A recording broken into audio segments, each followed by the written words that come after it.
Hello, and welcome to episode number 81 of the Point of Convergence podcast. As always, I am your host, ExoAcademian. When people are first introduced to the enigmatic topic known as the UFO phenomenon, the working assumption is that this is a matter of determining whether or not aliens, i.e. extraterrestrials from some extrasolar source, have traversed the immense distances of outer space to arrive at our blue pearl of a planet, either to A, from a more positive view, study us as in a scientific expedition, or B, from a less positive view, scope out our capabilities prior to some kind of invasion. Perhaps it should not be surprising that this is where the conversation begins for people, including those who flocked to this topic since 2017, when the revelations of a now famous New York Times article first entered the public sphere, suggesting to many that, despite decades of scoff and ridicule and X-Files jokes, perhaps there really was a there. Speaking of decades of scoff and ridicule, the decades leading up to the present one filled people's minds with the very scenarios I just mentioned, that either these visitors from beyond are here as part of a scientific expedition, as in Star Trek, or as a prelude to a full-on invasion of our planet, as in War of the Worlds or Independence Day. These are familiar tropes in science fiction, and so it should not surprise us that this has worked its way into our cultural zeitgeist. But those initial, rather tame and predictable questions about what the so-called UFO phenomenon represents are quickly supplanted by much more profound, far-reaching, and for some, disturbing questions once newcomers really begin to start poking around and considering the plethora of reports made by credible witnesses going back decades and decades, and perhaps even millennia, discussing in-person encounters with the intelligences supposedly responsible for the piloting of these sophisticated aerial vehicles known as UFOs or UAP. Because, as I just mentioned, these encounters trace back deep into human history, and likely even prehistory, one could argue that these more recent sci-fi encounters are really in the same overarching category as what we might deem religious encounters from yestermillennia. The questions around what this all means suddenly become much more broadly sweeping and all-encompassing. Without doubt, our religious traditions have shaped the development of our civilization, and even of our collective consciousness. And if the encounters that inspired those very traditions didn't actually involve gods or angels or demons after all, at least not as they are typically portrayed, interpreted, and understood in religious traditions, then perhaps this phenomenon and the intelligences that comprise it has been much more intimately involved with our evolution than we first realized. And if that's the case, then we're suddenly a long way from merely Star Trek or Independence Day territory. Eventually, if one traces this back far enough, especially in light of more recent revelations suggesting these overarching intelligences can tweak our genetics and even partake in hybridization programs that lead to the emergence of entirely new species, one inevitably lands at a very striking query. Could our very existence on this planet be a result of some earlier version of these same endeavors? And if that's the case, how do popularly held beliefs in notions such as reincarnation play into this? Is that a natural process, or is something more akin to what we might call technology involved? These truly are not just mind-bending, but also civilization-shaking matters to consider. And one wonders, if we truly are nearing some kind of so-called disclosure around the existence of this phenomenon, then just how many of these startling revelations might be part of that mix? And how exactly will our civilization handle such acknowledgments? Tricky, nuanced matters to parse out, to be sure. But that's precisely what we'll endeavor to do in this, the 81st episode of the Point of Convergence podcast.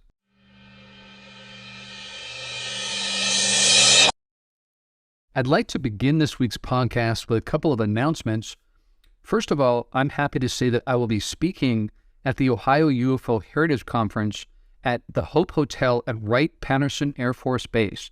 That conference is coming up on May 5th and 6th, and I'm one of the speakers in addition to people like James Fox, Diana Walsh-Pasulka, Bryce Sabel, Michael Masters, Micah Hanks, Kelly Chase, J. Christopher King, Phil Ford, and J.F. Martell.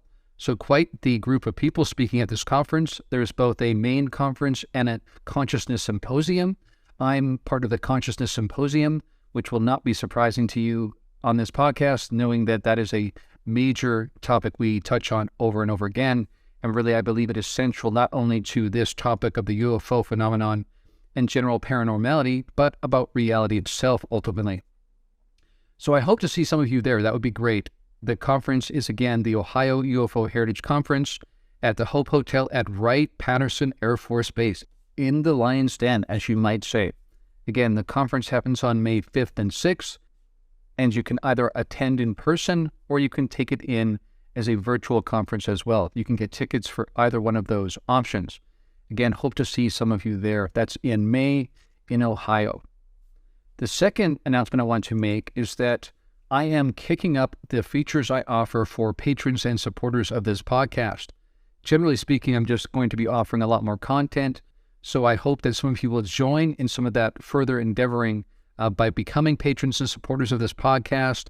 And just to give you some ideas of what kind of things are coming, number one, I'm going to be offering additional feature series. So I announced recently that there's going to be the first of these series coming up soon, which will be on the raw material, the raw contact material, teaching the law of one. That's been a commonly requested topic for me to discuss. So what I'm going to do is an entire feature series just on the raw material, and that will be for patrons and supporters. I will also be offering courses and retreats as part of what I'm going to be offering in the future, and patrons and supporters get both discounts and early entrance to those kinds of things. Finally, I also plan to develop an app that will hold all of this together in an easy-to-access kind of way.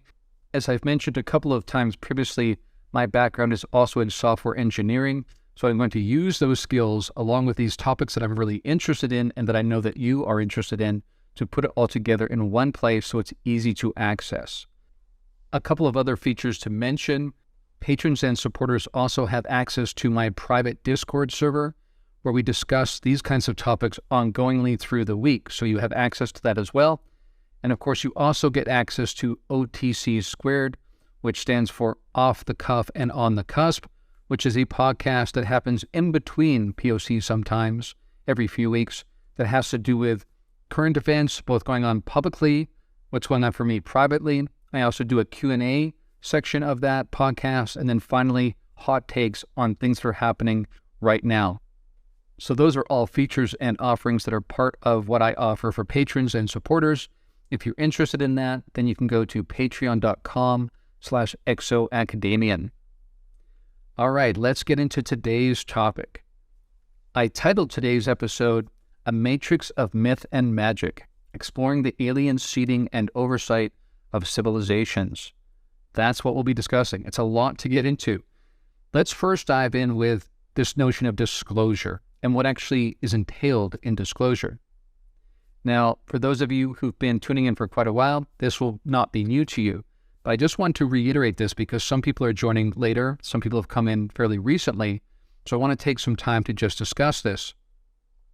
Now, someone with only a cursory understanding of this topic might think that disclosure is about recognizing and acknowledging that alien species are here, that perhaps alien beings have flown craft, perhaps via some form of supraliminal, that is faster than speed of light, technology to arrive at our blue pearl of a planet, perhaps, as I said in the introduction, as part of some scientific expedition, or perhaps in a more nefarious sense, perhaps to prepare for some sort of invasion. At least that's the usual tropes we hear about. So some people think, well, so far they haven't done anything to us, so perhaps they're just here observing. And if that's the case, many people will say, why not acknowledge this? Why is this such a big deal? Why would that be something that the secret keepers would want to hold tight to their vests? Is it about, for instance, recovered technology, reverse engineering of some of these craft that have crashed or been recovered? Yes, perhaps, but that's not really all this is about. This is much more far-reaching than that. And that's what we want to get into today. This is not just about UFOs and aliens, as in ETs, coming here as part of some recent phenomenon, for instance, only since around 1947. It stretches back far beyond that, so far into prehistory indeed, that we eventually arrive at this question: could our very presence, our very existence as a species, be as a result of some endeavor by these others? And perhaps they appear in different forms, or we perceive them in different forms, or we apply them to different categories as our culture evolves, but really it's the same phenomenon over time. Now, I want to discuss some of Jacques Vallee's work here, because for those of you not familiar, which I'm guessing there's not too many of you, because he's one of the most well-known UFO researchers in history, and definitely was someone who broke new ground for everyone, raised the bar, and made us think in deeper and broader ways, which we all benefit from. But what he noticed was that this is not a recent phenomenon, and the reason he determined that is because when you look at more historic, deeper historic kind of encounters with things like fairies and even religious figures in deep history, there's actually a lot of overlap between the nature of those encounters and more recent encounters, especially once you get beyond the sort of superficial layer, which again might partly be interpretation, and it may even be something that they're able to manipulate in order to work with our current cultural milieu. This is something Jacques Vallee said in Passport to Mogonia. Quote, "Today there are still students of the phenomenon who reject the notion that the UFO phenomenon was reported before 1947, unquote." A second quote from the same book, Passport to Mogonia, quote, "One prominent writer would allow old cases dating back some 200 years, but not before, because a long-term alien presence would negate the newest belief in an imminent extraterrestrial invasion manifested through abductions aboard flying craft," unquote. So again, there a really important point to make note of here, and this is something Vallee was great about noticing, is that people often enter the fray with a pre-existing notion of what this is, a pre-existing belief, basically. This is dogma at this point, and they would go as far as to exclude data that wouldn't support that hypothesis. But that's not how you do science. That's not how we really get to the bottom of this. We have to put aside our preconceptions, our favorite notions, and look at as much of the data as we can, and then determine perhaps what's going on. But you want the broadest lens possible, and that's something that Vallee really has demonstrated in his approach to this entire matter. Now I want to cut to the chase in terms of what Vallee really concludes in Passport to Mogonia, which is subtitled From Folklore to Flying Saucers. This quote gets at what he ultimately determined and what he thinks actually in the scope that we should be considering here. In that book, he concluded, quote, "Let us come to the point now. It would be nice to hold on to the common belief that the UFOs are craft from a superior space civilization, because this is a hypothesis science fiction has made widely acceptable, and because we are not altogether unprepared, scientifically and even perhaps militarily, to deal with such visitors. Unfortunately, however, the theory that flying saucers are material objects from outer space manned by a race originating on some other planet is not a complete answer.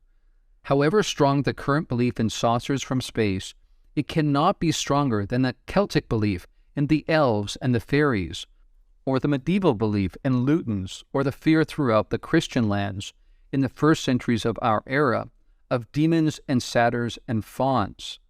Certainly it cannot be stronger than the faith that inspired the writers of the Bible, a faith rooted in daily experiences with angelic visitation," unquote.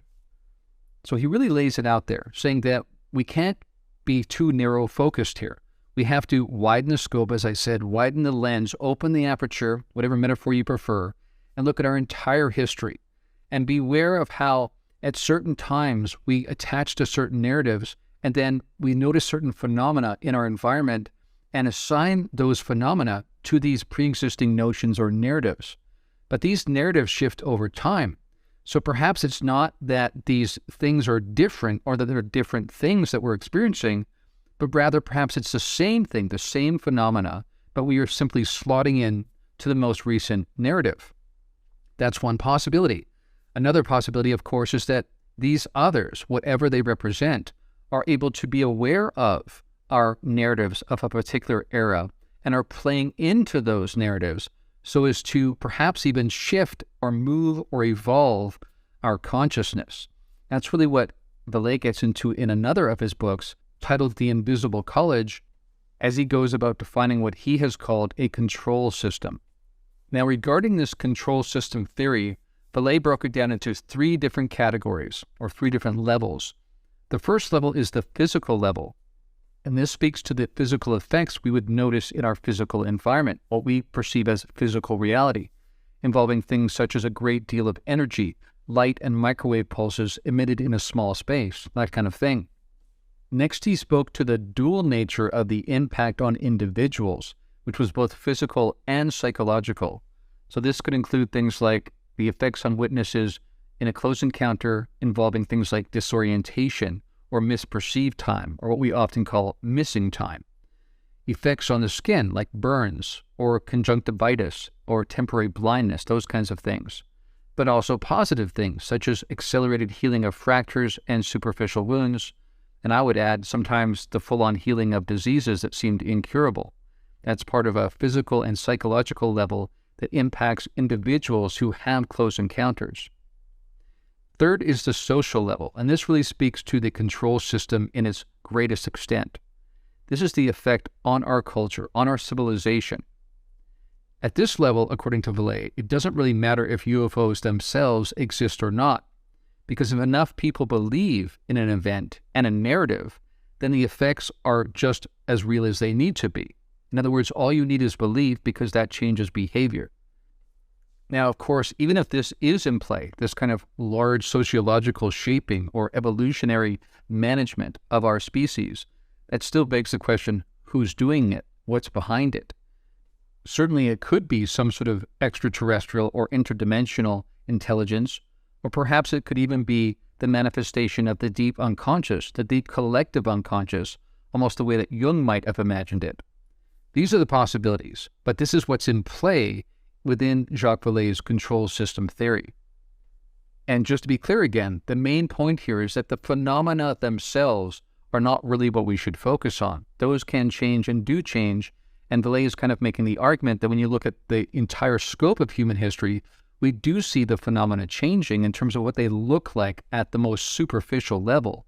But underlyingly, perhaps it's the same mechanism which is ultimately geared towards evolving our consciousness, shaping the very development of our entire civilization. So this is the promised land, you might call it, that Jacques Vallee delivered us unto, and we should be thankful to him for it.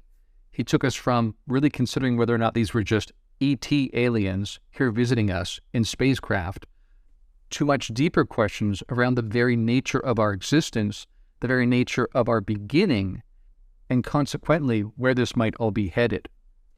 Now, we already discussed the possibility that this could either be generated by some sort of extraterrestrial or interdimensional species, or it could perhaps even be some sort of life force itself, or the collective unconscious of humanity somehow manifesting these things as part of our evolution.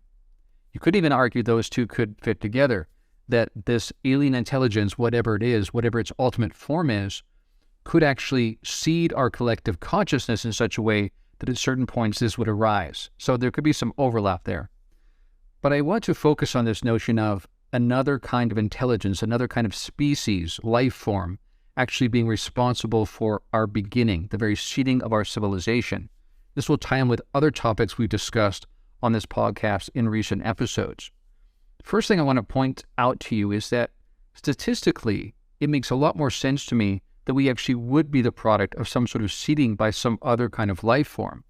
And the reason I say that is because when you look at the vast differences in the ages of different galaxies, star systems, and whatnot across the vast expanse of the cosmos, there are some really big differences. Some galaxies have been around for a lot longer than others. Even the outer arm of a galaxy is much newer than the inner center of a galaxy. And we already know that we are on the outer arm of the Milky Way galaxy, so we're a much newer planet and therefore civilization than some civilizations that might have formed closer to the center of the galaxy. And to be clear here, we're not talking about a difference in terms of a few hundred years or a few thousand years or even a few 100,000 years. We're talking about millions or even billions of years difference in terms of the age of these civilizations. Now, we just think back to our own civilization in the last 100 years, how we've gone from horse and buggies to actually having spacecraft now that have left our solar system altogether. Really, there has been a massive leap in technological progress in just 100 years. So imagine what 1,000 years or 100,000 years or millions of years would do in terms of the development of a civilization. It's technological progress. Really, when you think about it, you quickly end up with a null space, a blank slate, because we just can't think that far ahead. We have a hard time imagining what our world will be like in 100 years even, let alone thousands of years or millions of years. At that point, it's completely beyond our imagination, basically.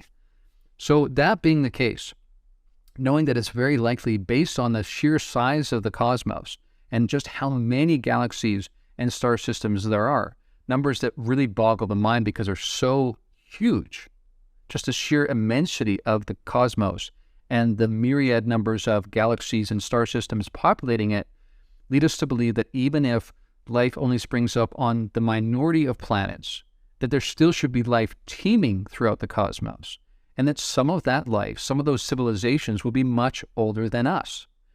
And what do civilizations do as they develop? Well, they tend to expand. They tend to start playing with the very ingredients of life itself. Look at what we're doing with genetic manipulation. Look what we do with puppies and dogs that we want to look a certain way. We breed them in certain ways. We manipulate the growth of different vegetables so that it suits our needs. We shape our entire environment to our needs, and even in terms of expressing our curiosity, we try new experiments with life and life forms. And that scales up more and more to the point where we're now considering putting brain chips in to actually augment, so to speak, our intellectual capacities, right? This is something that Elon Musk has talked about. In addition, of course, to Elon Musk being ready to take us to Mars. And we'll get to that in a little bit and why that might be problematic to some of these overarching intelligences based on the current state of our civilization. But the point I'm trying to make here is that we already see in our own development that we move towards these things. What might we get up to in another 1,000 years or 1,000,000 years or millions of years? It's not hard to imagine that we would actually go about terraforming planets and actually planting new civilizations and even playing with the notion of developing new species of intelligent life. So when you think about all these matters, the statistics I just mentioned, it should actually be more likely, from my point of view, that we sprung up through a mechanism like that than by some sheer fluke of the randomness that would be described in something like the theory of evolution by natural selection. I also want to point out another mistake I notice us making very often in our species. We don't really consider how different the categories even become, the category of possibilities as we progress. So even groups like SETI and different private groups even looking for so-called alien life are still going in with certain assumptions that I think are far too narrow. And really these assumptions come down to us assuming we're close to the summit of understanding not only about space-time and the nature of the cosmos, but the nature of ultimate reality altogether. And because we feel like we're close to that summit, we assume that if we find life or we even look for it, we should look for it within certain parameters. But again, the assumption here, the unstated assumption, the preconception, is that we're close to a summit understanding, so therefore they must fit in somewhere within the general parameters of what we understand. But of course, that is a highly suspect conclusion to draw. It's a highly suspect condition in which to conduct these experiments and to conduct these searches. So much so that I actually believe that most of the time we're actually conducting what are called category errors or category mistakes, which is defined like this. A category error is the error of assigning to something a quality or action that can properly be assigned to things only of another category. For example, treating abstract concepts as though they had a physical location, unquote. So what I see happening here is this assumption that our notion of space-time is mostly complete. Our notion of the nature of reality is mostly complete. Our notion of the understanding of how species evolve is mostly complete. And because we believe all those things, we look to find evidence of these others within that general framework. And that's where we go wrong. And I would suggest to you that the fact that this phenomenon so often exceeds those parameters and basically laughs at them in the way that it manifests, right? It just makes us feel as if something absurd is happening. Speaks not to the fact that it's ultimately absurd, but that our expectation that it should fit within those parameters is what is absurd. And so we perceive it as absurdity. And of course, beyond that, even when we think about dimensional layers of reality, it has been noted before that when a higher dimensional form actually manifests in a lower dimensional form or projects into a lower dimensional matrix, it's going to appear absurd because it gets translated, mistranslated, truncated into a framework that is not able to adequately, realistically represent that higher dimensional reality. And so it ends up looking absurd because of that mistranslation, that truncating of something more complex. And all that is to say, like Vallee, I welcome the opportunity for us to do some quote-unquote good science, as he liked to say. We should, in fact, endeavor to apply the scientific method to this phenomenon, to understand as much as we can. We should bring in academics from a variety of disciplines to make this a multidisciplinary kind of research endeavor. Absolutely, we should do that. But we should also recognize that what this phenomenon has already demonstrated, even in how Vallee likes to say what the UFO phenomenon teaches us is that we do not understand space-time, full stop, is that what is in play here is a scientific revolution. And I think we have to be honest with researchers who are coming in that that's really what's in play. Now, they may at first balk at that notion. They might think we're silly, unscientific people. But actually people who have a scientific background, who are the most familiar with this topic, people like Colin Kelleher, people who studied this at Skinwalker Ranch and saw how somehow strange paranormal phenomena co-arose with UFOs and things like that, and how you have things like Sasquatch and the appearance of what for all intents and purposes look like interdimensional portals appearing in the sky, as well as beings that seem to manifest from some other frame of space-time. All that speaks to this being about much more than what modern science, conventional science, is prepared to accept. So that's why I say really a scientific revolution of the highest order is in play here. And I think we should be honest about that as we move forward and actually get excited about it, rather than actually feeling frustrated that our previous notions of what reality is are being contradicted and superseded. We should see that we are on the cusp, on the precipice of a real breakthrough in understanding that perhaps could even help us solve some of the problems we are currently encountering. Because as Einstein famously said, we cannot solve our problems with the same level of thinking that created them. We are certainly at the cusp of some major issues in our society, in our civilization, potentially civilization ending, civilization collapsing kinds of challenges. So we need this kind of revolution.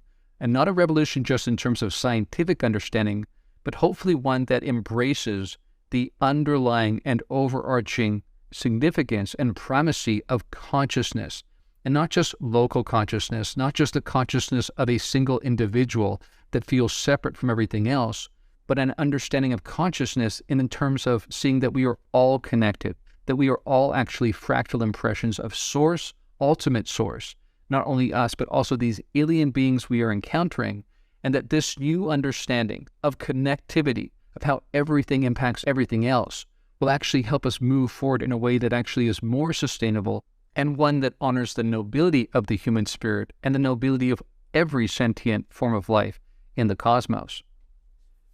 Now, I already mentioned that I think we need to be prepared for a scientific revolution of the highest order based on what is being presented by this phenomenon, the data being presented by it, the criteria, and what that points towards. I would also point out that even data we've already obtained is pointing towards a very different structure to reality than we've been accustomed to and that we'd like to build our models from. So for instance, I've discussed how revelations arising from quantum experiments 100 years ago still haven't really been grappled with by scientists. In fact, I would suggest that we've gone out of our way as a scientific community and as a civilization, in the West anyway, to basically just avoid this data. We tried to walk around it like it's a giant thing, the proverbial pink elephant sitting in the middle of a trail, and we've tried to go around the elephant as if to pretend it's not really there. In other words, we're not really dealing with the data, we're just proposing more and more outlandish sub-theories to explain how it might not be what we think it is, rather than dealing with the fact that it's actually there and it's saying something about the inadequacy of our models. It's blowing up our models and to such a degree that scientists don't really want to deal with it. They don't know how to deal with it because it uproots so much, especially as it pertains to this notion that physicalism actually depicts ultimate reality. As I've said many times on this podcast, I don't think it does. And it's not just my belief. There's actually mounting data, really convincing data suggesting that physicalism is not even tenable as a model anymore. So we really need to be using this phenomenon, the data coming from it, to embrace the fact that this is actually steering us in a direction to answer some of the questions that are already being begged by other data that we've already come across and that we've had for at least 100 years. And again, I would suggest that this data points towards consciousness being primary, not physical reality. We think back to, for instance, the double slit experiment. Prior to this kind of experiment, we just assumed that reality just was, regardless of who was observing it. But really that notion goes out the door as a result of the findings in the double slit experiment. The implication being that what we perceive as physical reality is actually not only influenced by, but perhaps derived by consciousness itself. That's what we see with some of those experiments. And I'll just remind you of what Niels Bohr, one of the early quantum physicists, said about the revelations of quantum mechanics.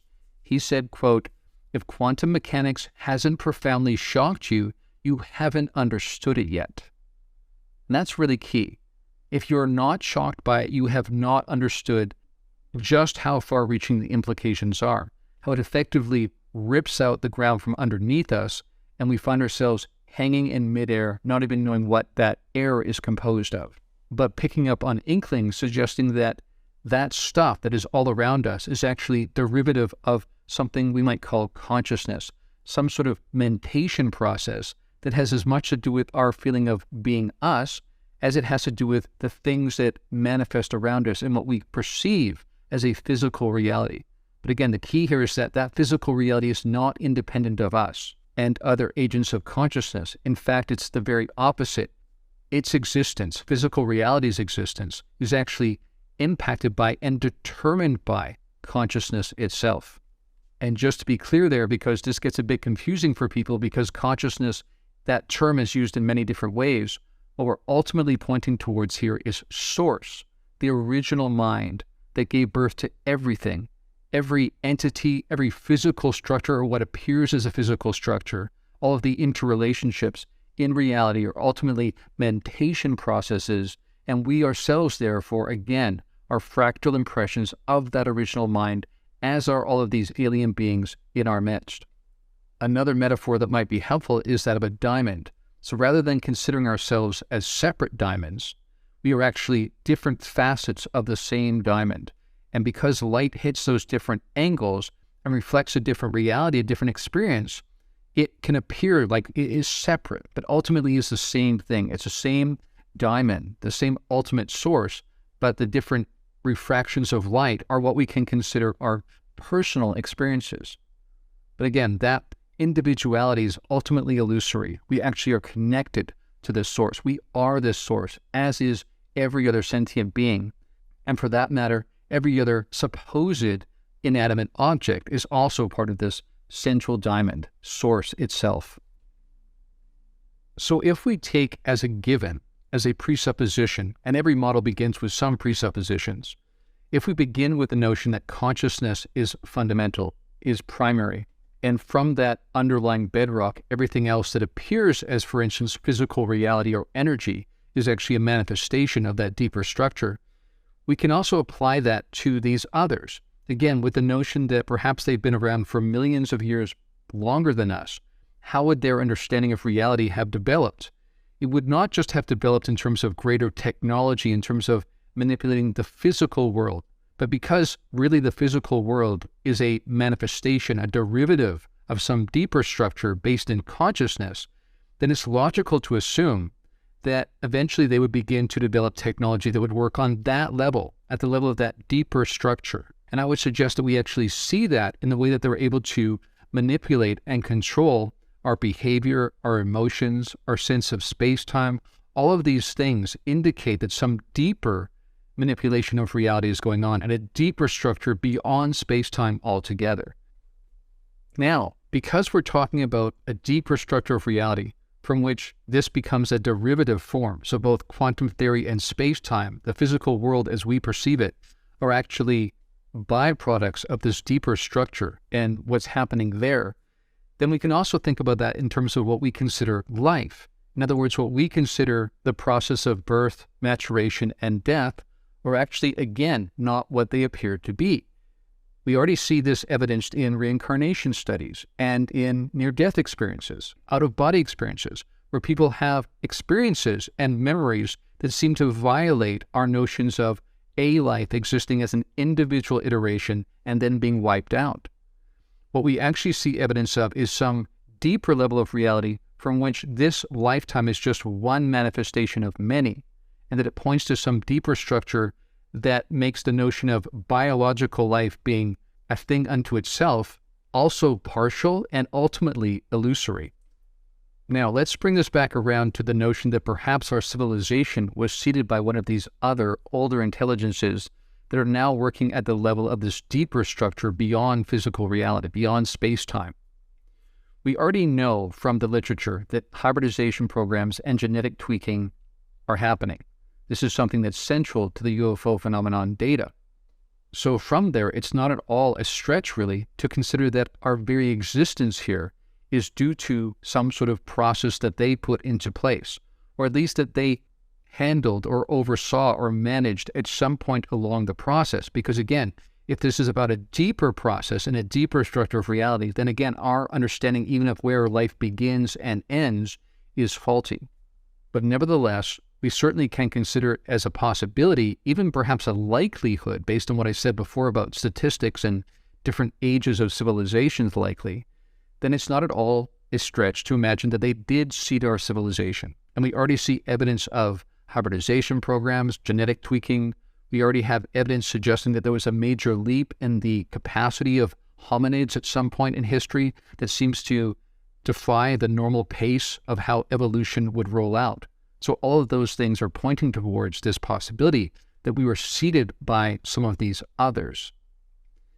There's another piece that I want to bring to your attention, and it has to do with the crash retrievals we mentioned earlier. Again, people tend to think that means aliens from Alpha Centauri or Zeta Reticuli, but it's much more complex than that, because as the story goes, one of the most startling, perhaps the most startling implication of the Roswell crash and retrieval, not just of craft, but also of bodies, if you remember, was that there was actually a DNA link between us and them. Yes, indeed, some sort of genetic common ground. And again, if we think about our largest scope here, bringing in also religious history, we think about scriptural texts that talk about being made in the image of some other being, some creator, right? Or what we perceive as a creator. So that perhaps could link in here in the sense that we actually share some of their genetic heritage, that they are actually hybridizing themselves perhaps in some distant point in history. And again, what I would suggest to you there is not that we therefore limit our understanding that perhaps we are actually hybridized or mutated gray aliens, but that they themselves are also a further iteration of some earlier form, again, of source, of an expression of source, of sentience that goes back to source. So even when these species somewhere along the way are able to manage the evolution of consciousness and the development of consciousness, at least at some point along the journey, it ultimately is about this deeper structure of reality where consciousness is primary.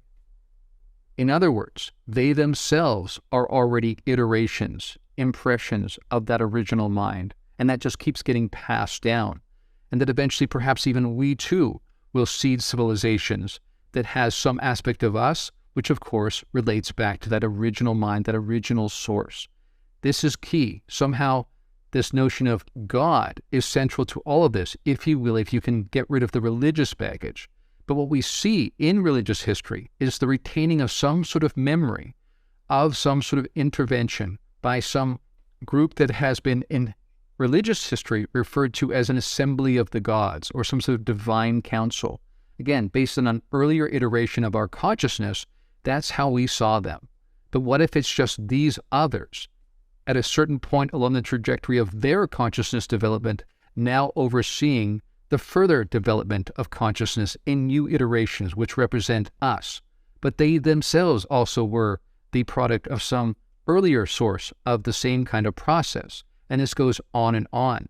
And this is ultimately source expressing itself, source understanding itself. So you see, from my point of view, this really ties in with Buddhist and Vedantic thought about original mind, about source, about the notion of individuality and separation ultimately being illusory. And so I think we need to tie in those things, because what I see is that all of this is pointing in the same direction.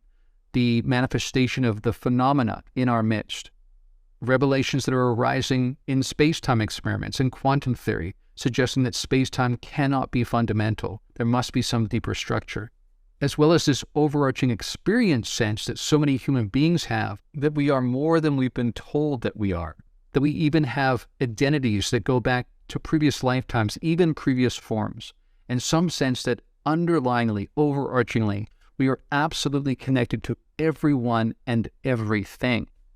Now, finally, in conclusion, because we pointed to consciousness being so central to this entire endeavor, not just the UFO phenomenon, but reality itself, and that underlyingly what we mean by consciousness is iterations of source, original mind. There's something else we can take from this that I think should give us encouragement, and that is that the most powerful of these others would be closer to source. They, in their development, as they learn to wield the technology even of consciousness, they are also moving closer and closer to an understanding and alignment with the purpose and the perspective of source itself. And what does that produce? It produces an ever-expanding sense of care and concern, an ever-expanding sense of identity, that they see us, like I've said before, as little brothers and sisters. Now, that doesn't mean there aren't iterations of source in the form of some sort of alien intelligence that perhaps is not at that point. And there certainly are groups that seem to want to manipulate, dominate, suppress, take advantage of, just like human beings do at a certain stage of consciousness. But what we can take away is that the most benevolent ones are also the most powerful, the most exalted ones, the ones closest to source. And in fact, I would suggest to you that's exactly why we have not been invaded by some of the more nefarious groups, because we are protected by the most overarching and benevolent and powerful and exaltant of these groups.